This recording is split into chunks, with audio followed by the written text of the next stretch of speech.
Tip everybody. Tip everybody. Tip the waitress. Share Tip the the love. drag queen. Tip the drag queen again. Then she does another song. We'll tip her again. She would take a request. Tip her 20. Hi everyone, I'm Matkai, and you're watching Q and Slay. My name is Yaya Torres. I'm a drag queen from Brazil. This is my weekly video series where I answer questions with someone who is LGBTQ or an LGBTQ ally. Sweet. Yeah. Let's jump into those questions. Amazing. Let's go. Okay. And these were all submitted by anonymous friends of Yaya. Yeah. Did I say your name right? Yaya. Yaya. Yeah, it's like this. You know how many times I introduce Yaya. myself to someone and they say their name and I say Yaya and they're like, Yaya, and they repeat their name thinking I'm just saying ass. And it's like, oh, it's a mess. I love that. Yeah. All right, the first question. Why is the term "that's so gay" so offensive to people if it's just a joke?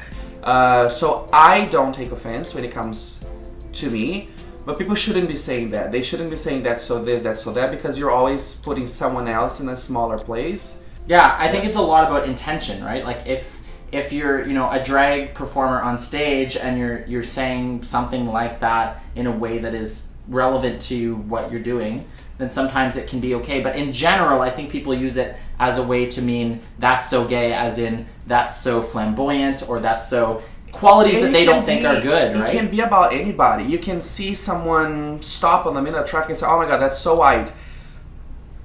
As That's much a as, good you know point. what I mean? It That's can be very about good. anybody. It can be about, oh, that's so this, that's so that. Mm-hmm. When you use this, you mean something that is not good or not ideal of that specific Right. gender or Of color. course. Or, Like so- when someone says like, "Oh, you're being a pussy," right? They're saying Exactly.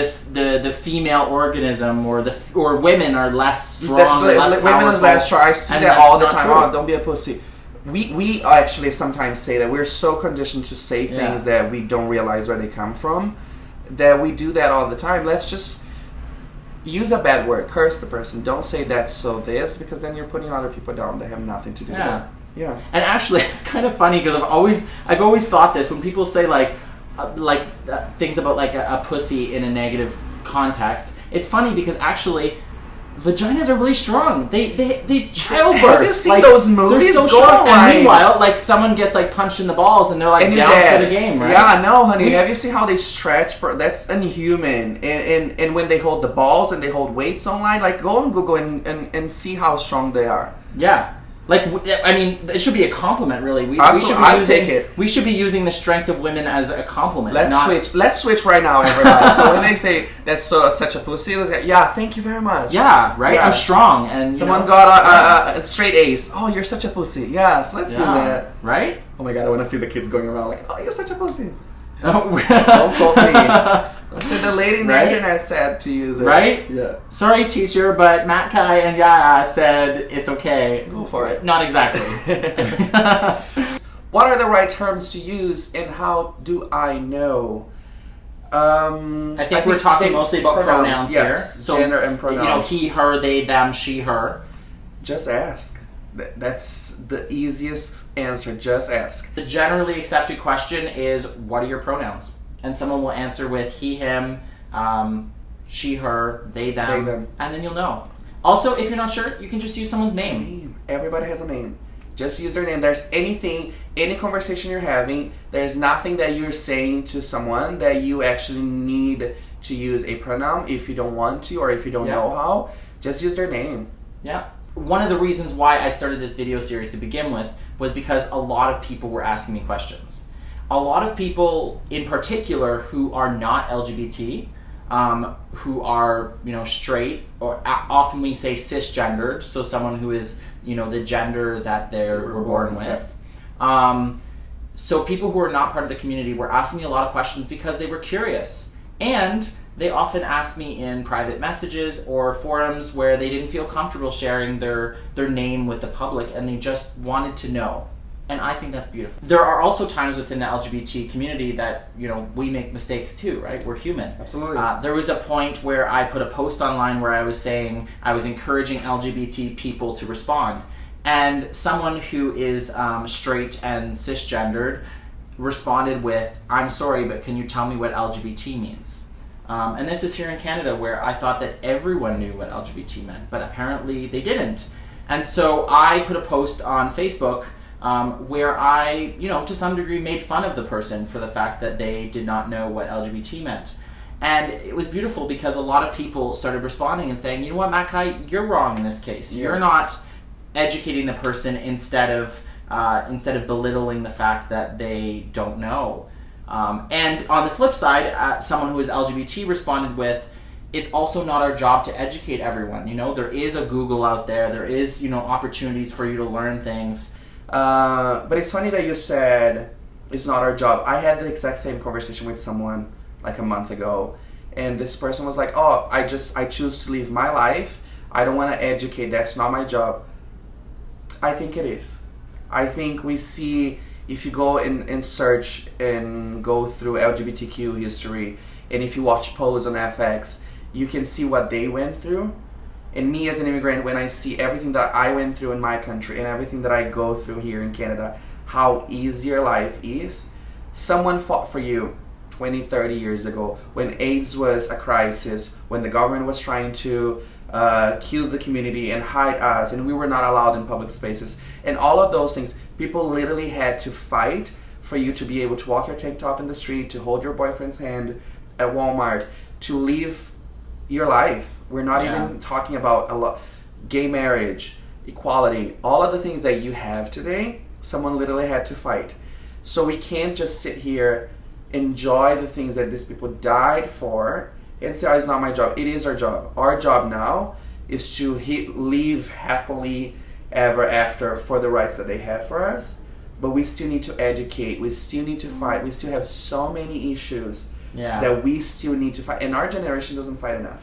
Yeah. We are the keyboard fighters online, but we don't go to the street and protest. We don't, you know what I mean? So we need to fight for those coming after, because someone fought for you today.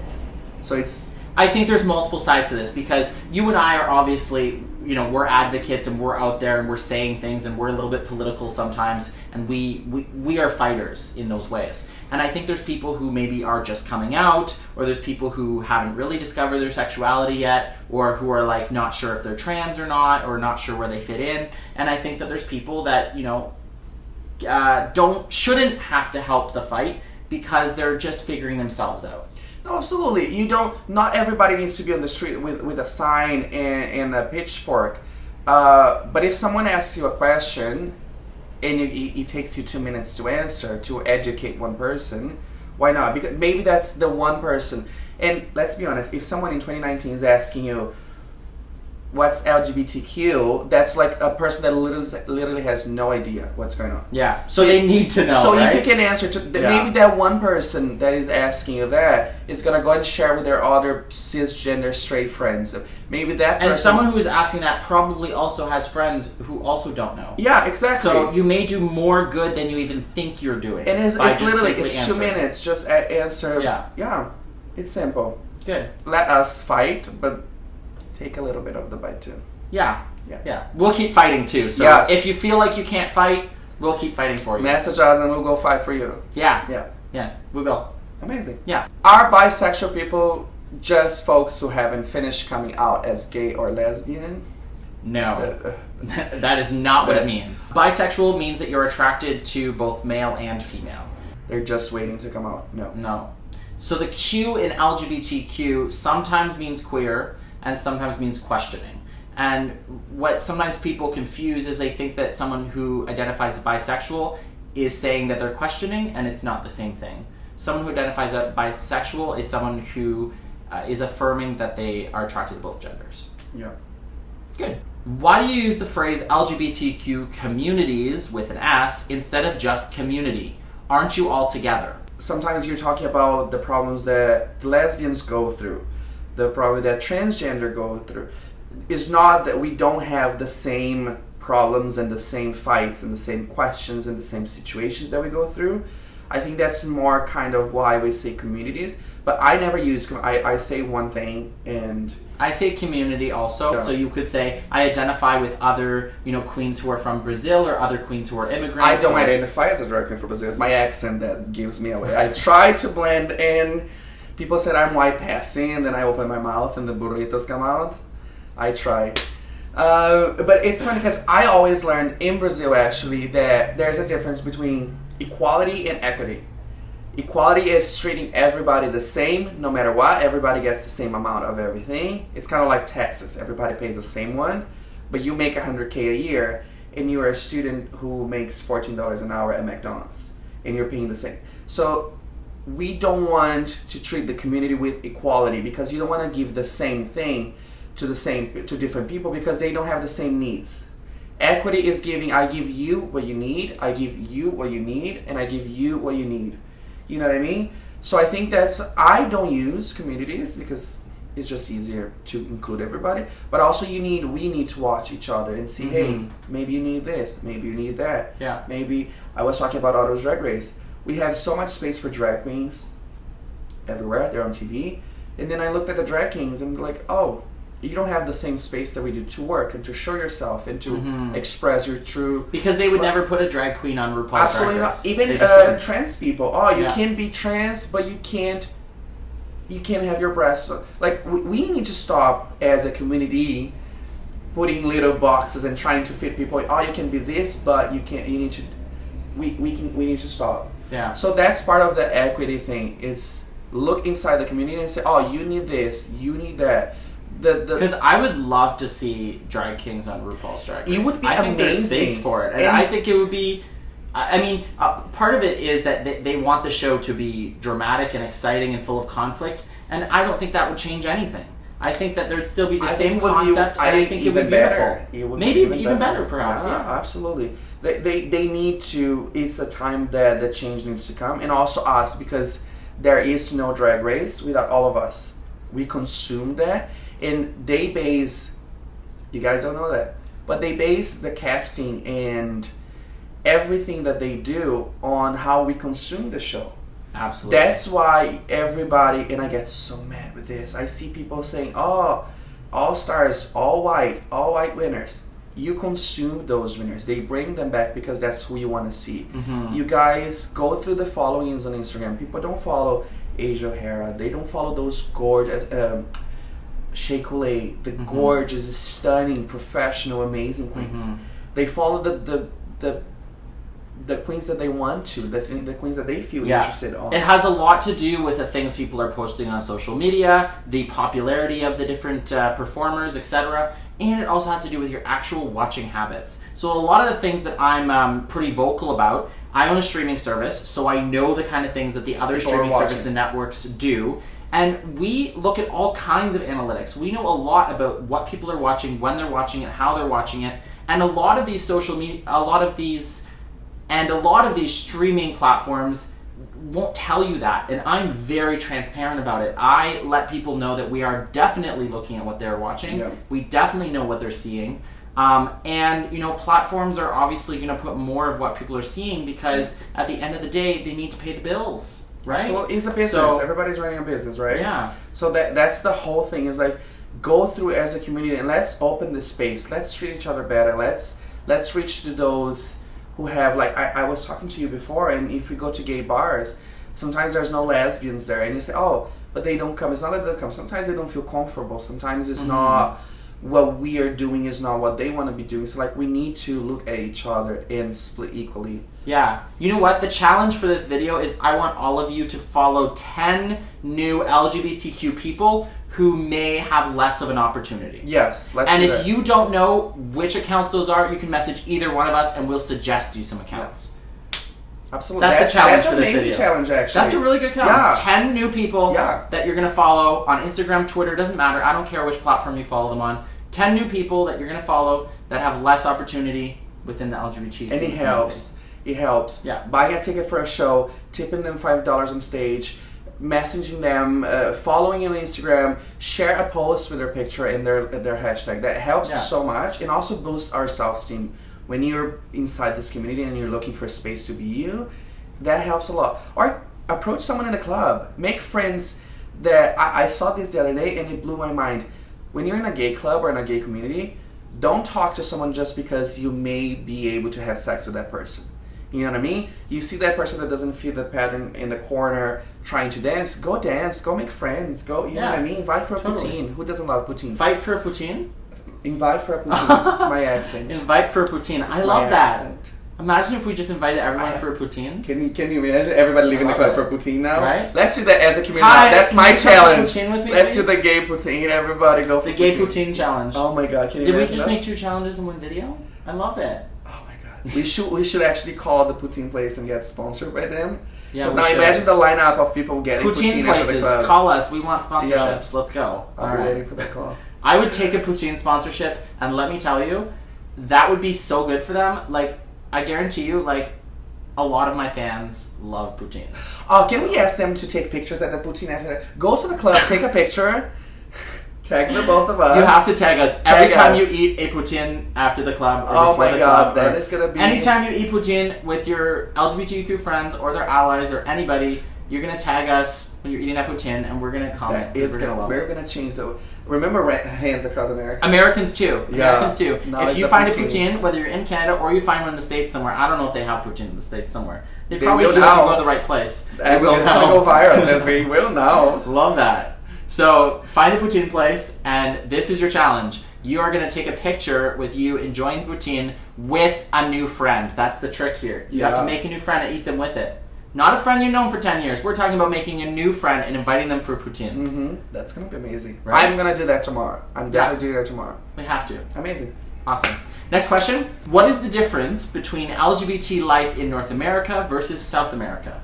Now, this is really a question for you because I simply don't have that experience. I'm North American. Let's ask the white boy. I always have been. So. There is a life here. That's the difference, I think. Not that there is no LGBTQ life there, but I definitely feel safe.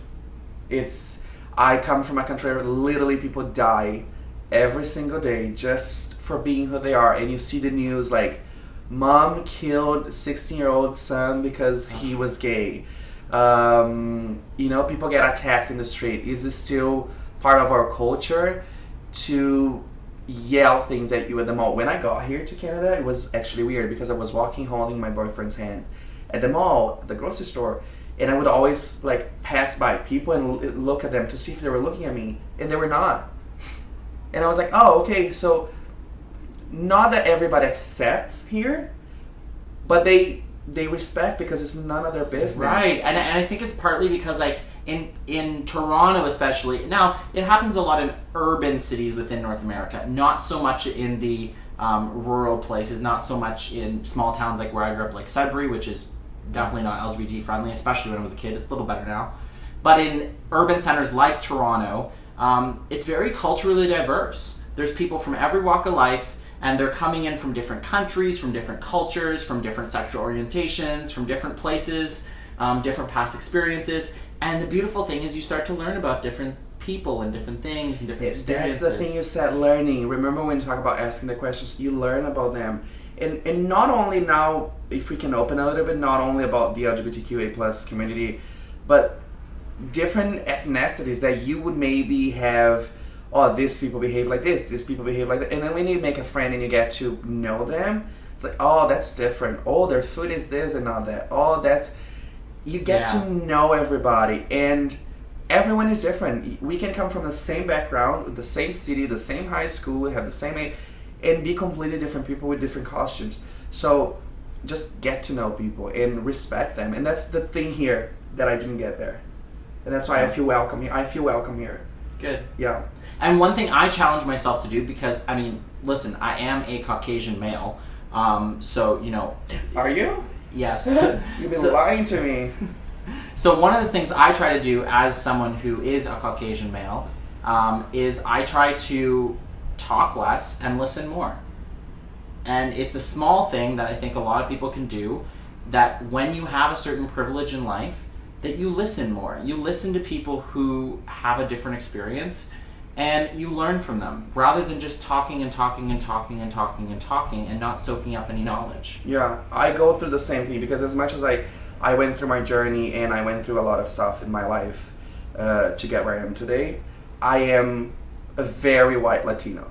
So even like black people with light skin, Latinos with light skin, like I go through some privilege that dark people in my country don't go through.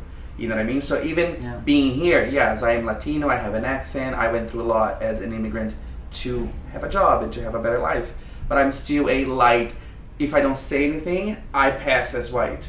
So I don't walk on the street at night and people cross the street because I'm a black guy in a hoodie. So I don't go through a lot of stuff that people that come from the same country that I come from go through. Yeah. So it's the same thing. I look at my struggle, but I also look at my privilege that I didn't choose, but I was born with.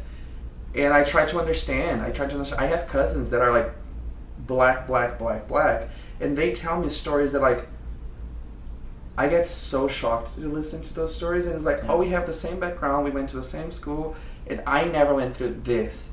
So it's listen more, listen to the other person's story, and respect. I think respect is everything. If we stop attacking each other, respect is sexy. Yeah. All right. We have one last question here before we're finished. Which is pretty exciting. I am married.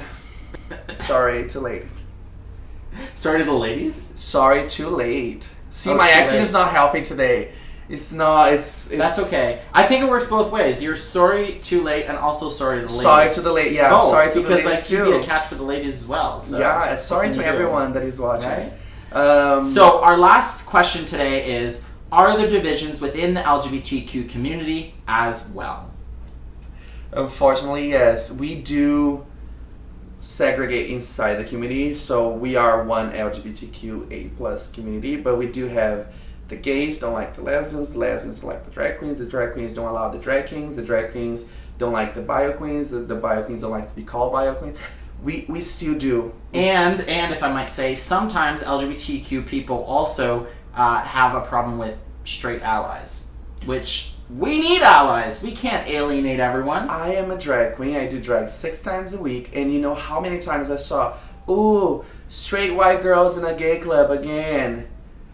We need them. We need them to drink and get drunk and get support. wasted. We need financial support, and keep the bars open for us to work. So it's like, I understand, like, you do need to respect the place that we are, because gay bars were created. We already say gay bars. You go to a city. How many gay bars are in Ottawa? 2. There's tons of bars and then a gay bar. So yes, historically we did create gay bars, so we had a place where we would feel safe.